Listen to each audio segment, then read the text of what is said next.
Welcome to Karen Delahanty's Sewing and Knitting Centre, and today I'd like to show you how to gathering. And you don't necessarily have to use a gathering foot either, so we're going to show you the basic way of doing that on this Bernina machine here. I'm going to use the Bernina 335 sewing machine to show you how that's done. So in order to use to create some gathering on the machine, we're going to use some fine cotton material. This is just general everyday basic cotton, and I've got a pink version and a blue version, so you can see the both, because I'm going to make the gathers on this bit, and then we're going to add the gathering to this blue flat piece afterwards to show you how to join the pieces together as well. I'm going to use my normal everyday foot, which is the normal #1 foot on the machine. I'll just take that off the machine right now, which is that one there, which is just a general everyday foot that most machines you'll have that on most machines. So it's just your general everyday foot. A normal general needle size 80 for a cotton weight fabric, and then I'm also going to use a seam guide, which is one of these. I don't know if you can see it very well from there, and we're going to show you a bit close up later to show you how to put that onto the machine and use it so we can keep the line straight when we're gathering. So let's pop over to the machine and I'll show you how it all works. So this is the Bernina 335 sewing machine, and I've got the machine set up. We've put our bobbins in there, I've threaded the needle and everything ready to go, and I've got the normal everyday foot on, if you can see that from there. That's the general everyday foot. Okay, now I've got it set up on our #1 stitch, which is that one there, so that's a straight stitch, and then I'm going to change the stitch length and things in a minute from the default to a longer stitch length by using here. So this is your length control, and this is the needle positioning that we can change as well, even though it says zigzag, but Bernina do actually enable you to move your needles across. Right, anyway, so we've got the machine set up ready to go to start, and then we have to change a few things as we go along. Okay, so the machine's all set up ready to go. It's on its #1 stitch. It's on its pre-default setting of 2.5 stitch length, center position for the needle, normal foot's on there, and it's all threaded up ready to go. The bobbin's in there as well. So what we're going to do next is we're going to put the seam guide in. So that's this little thing here that we're just going to push just in the back of the foot housing there, so that I can slide that along, and I'm going to take it along to my 5/8 or 1.5 centimeter seam guide. The reason I've put it into the 1.5 centimeter seam guide there on a marking is that most seam allowances on dressmaking and things tends to be 1.5 centimeter seam allowance, and your gathering needs to be within that seam allowance. So if I put that up onto there, then it's going to be, our straight stitch would normally come down at 1.5 centimeters as you sew it. We need to put the stitching for the gathering nearer to the seam allowance, which means taking your fabric over to the left and sewing it a little bit closer to the edge. At least that, by doing a seam guide there, it's going to give me a guide to knowing how far I can go into when I'm doing my sewing. Okay, so the actual gathering on a cotton weight fabric is basic. I've put a blue thread in the top here and a white one in the bottom, so you can see what I do, and you can see it better on the video, but normally you do the same colour match thread. So I'm just going to put my foot down ready to sew, and I'm going to use the edge of the foot here as a guide against the edge of the fabric, bearing in mind that this distance here is the 1.5 centimeter seam allowance, so I'm well within that when I start the first row of stitching. So now I'm going to sew forward a few stitches, right, yeah, and then I'm going to do a reverse by pressing the reverse in and holding it, and then reversing back. So we're going to tie off that end basically. Okay, having tied off the end, we're then going to make this stitch length here a bit longer, and this is done by using this length control here. We're actually going to make it go up to the biggest length we can get, which is 5. So we've now done a very, very long stitch length, and now I'm going to sew. So now I'm going to sew a very long stitch length all the way to the end of this fabric. This fabric is an 8-inch strip, so sometimes you can work out how much fabric you need, but I'll come to that in a minute. Okay, So I've done the first row. I'm going to lift up the foot, pull the fabric out and chop it off at the end there like that, and that's our first row of stitching. Okay, so what I'm going to do for my second row to make sure that it's still within the seam allowance, because at the moment that's, if I did it there it's going to be dead on the seam allowance, is I'm going to use the first line and place it just inside the groove there. Okay, so that's 1/4 inch in, just inside there like that, so that I've got a guide to work on and I can run a parallel row of stitching down here. At the moment, if I do that though, this in the center position where this needle is at the moment, it would end up being very, very close to it. So I'm going to move my needle positions. I'll just press that clear back to its normal stitching as well, because we're going to start the second row.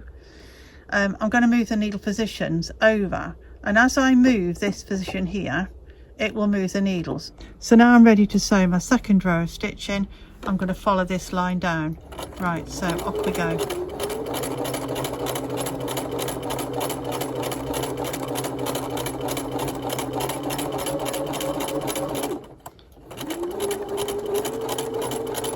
Right, so I'm at the end, but this time I'm not tying any of these ends off, so you only actually tie off the end at the beginning like that.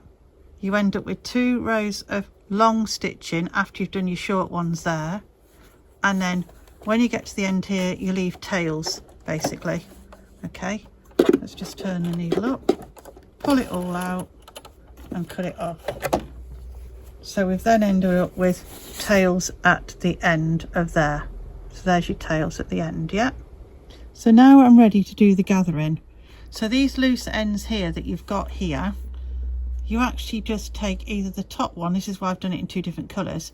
You take the top ones, which are your 2 bits on the top, your black ones, or your bottom ones, it doesn't matter which, but you pull them up so that you end up, just grab hold of that a second, you end up with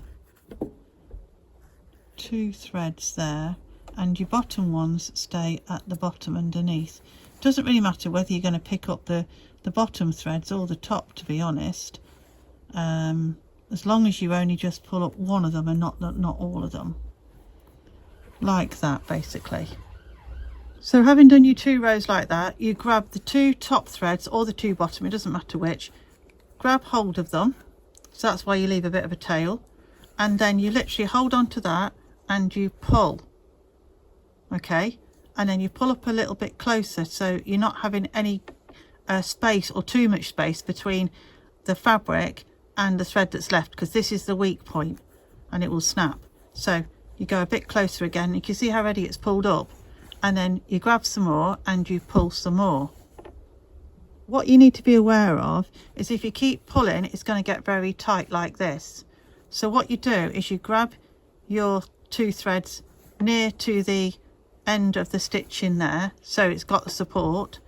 The fabric's then holding these threads supported well enough that you can pull a bit more, and then holding those quite tightly you can ease these threads with your left hand and you can pull them out a bit to loosen that, and you can pull this a bit more, look, again, and walk your fingers along and grab a bit more and walk your fingers along and pull a bit more, and you can actually even pull this all the way or quite a way, look, and you're still supporting this end here so it's not going to snap. If you were pulling it from here and pulling, this is going to get weak and snap, and then you'll end up having to start all over again.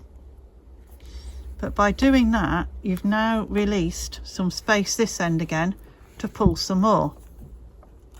Hold on to your ends there again and see how it's gone tight, but you're going to ease it back out like this by holding it and squeezing it. So grabbing the fabric, squeezing it and pulling, grab the fabric, squeeze and pull.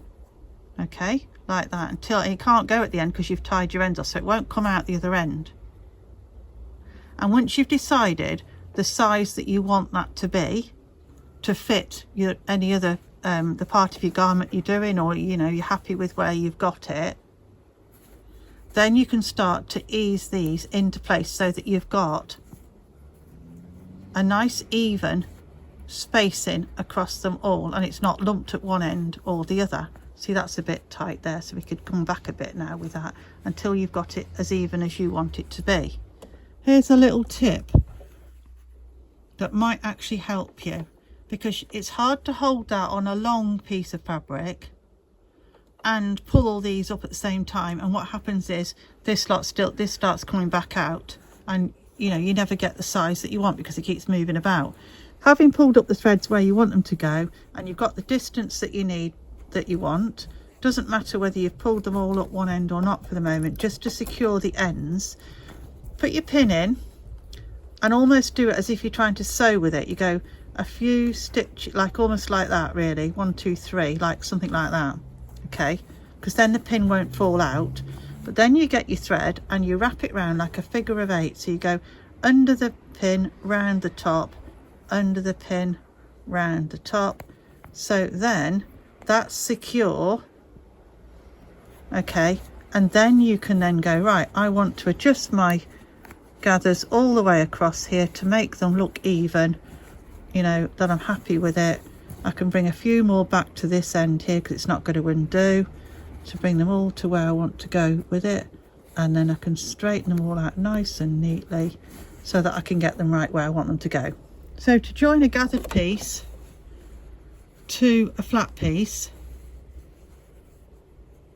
you put your edges together. If you're doing centres, you'd do your centre piece here and you'd mark it there, and then you'd get your other centre piece here and you'd mark it there, okay, or you put a pin mark to each, so then I've got my fingers on there, but yeah, and you put your centres to your centres, okay, like that, and then pin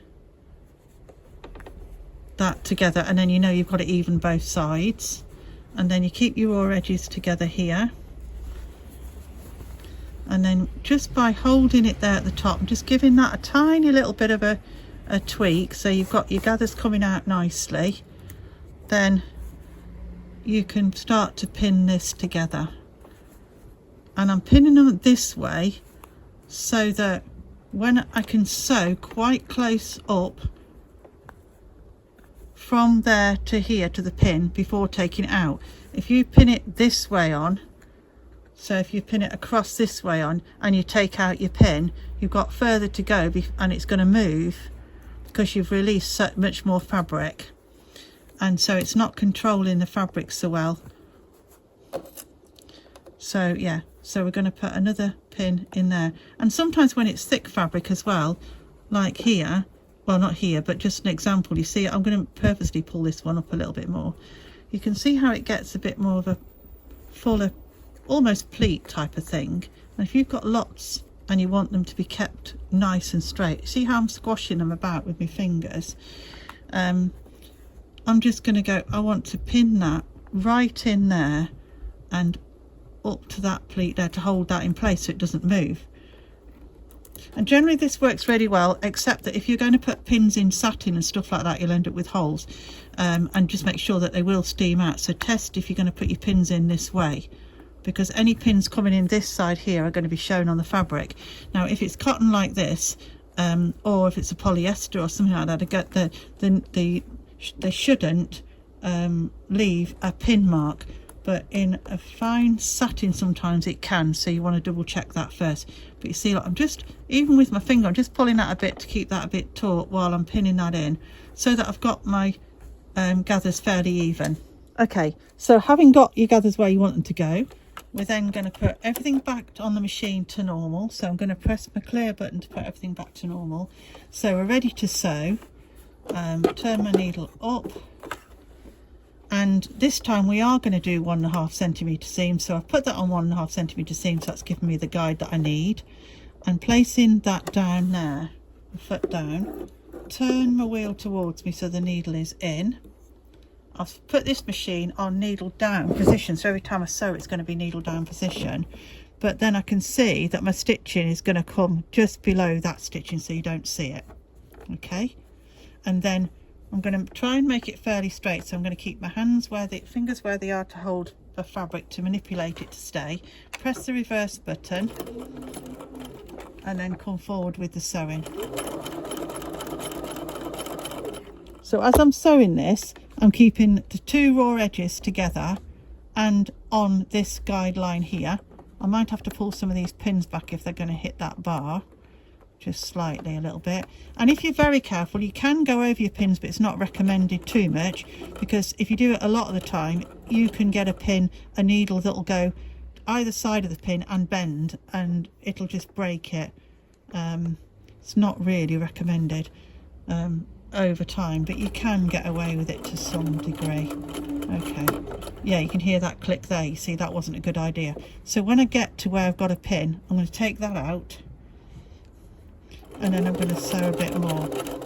Now as I'm sewing these, and if I think, well, actually these pleats are going to start pulling up here, look a little bit, and get caught, then I just grab the fabric, or even if I can't grab all of it, just grab it from the middle part of it and just hold it there where your edges are, your edges are together with one hand, and then just do a little tiny pull there, look, you see, to smooth it down. And then we're just going to sew again, keeping these edges here. So you're just taking your time and going a little bit slow with it, or slower than you'd normally run your fabric through. And you see, this is a practice one, because I was pulling that other one tight up earlier in the video. So I'm just going to readjust that. But this is only a practice just to show you how you would do it. So I'm sure you'll all do better than this. Right, so, and then I'm just going to sew, take that pin out to a certain amount. There we are. Right, and then I'm going to carry on sewing down there. Okay, reverse at the end, and then we're done. Let's lift up our needle. Okay, and cut the thread out. Okay, so that's your stitching that we've just done. The row stitching on the very bottom here is the actual stitching of the seam, and the other two are the gathers that we've done, and that will secure them all in place. So having done that, you see, when you open this up now, you see, here's your plain piece there, the top, and here's your gathers. And then how pretty is that? Job done. Hope you enjoyed the video on how to do gathering and some of the techniques that we've shown you of how to actually do that. If you did, don't forget to like and subscribe to our channel, and we hope to see you on the next one. Thanks for watching.